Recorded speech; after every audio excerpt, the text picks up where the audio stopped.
brought you by Silver Pumps and Motors. Top quality और consistent performance के लिए सिर्फ सिल्वर पंप्स नाम याद रखना.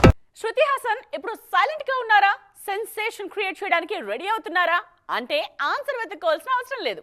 ఆమె చేతిలో ఉన్నవన్నీ క్రేజీ ప్రాజెక్ట్సే. ముందుంది మన ఫెస్టివ్ సీజన్ అంటూ ఫ్యాన్స్ తో హ్యాపీనెస్ ని షేర్ చేసుకుంటున్నారు హాసన్ డాటర్.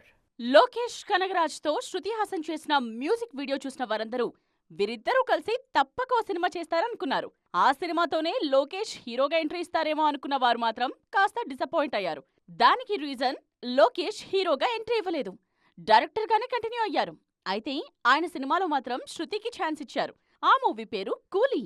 కూలీ కోసం తలైవర్ రజనీకాంత్ ఫ్యాన్స్ ఎంత ఎగర్గా వెయిట్ చేస్తున్నారో శృతి హాసన్ కూడా అంతే ఇష్టంగా ఎదురు చేస్తున్నారు. ఈ సినిమాలో శృతి ఏ రోల్ చేశారో చూడటానికి ఆమె ఫ్యాన్స్ కూడా వెయిటింగ్ అన్నమాట.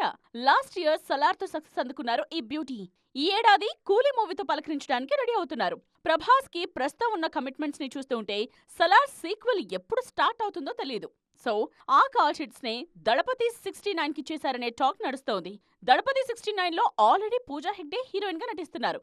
అలాంటప్పుడు శృతి చేసే రోల్ ఏంటి? హీరోయిన్ గానే కనిపిస్తారా, లేకపోతే స్పెషల్ గా ఆమె కోసం ఏమైనా క్యారెక్టర్ డిజైన్ చేశారా అనే చర్చ జరుగుతోంది.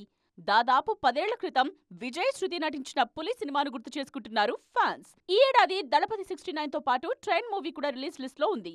విజయ్ సేతుపతితో కలిసి నటించిన ఈ మూవీ మీద కూడా కాలీవుడ్ లో మంచి బజ్ క్రియేట్ అయింది. సో దీన్ని బట్టి 2025లో శృతి కంప్లీట్ గా కాలీవుడ్ కి పరిమితమయ్యారన్నమాట.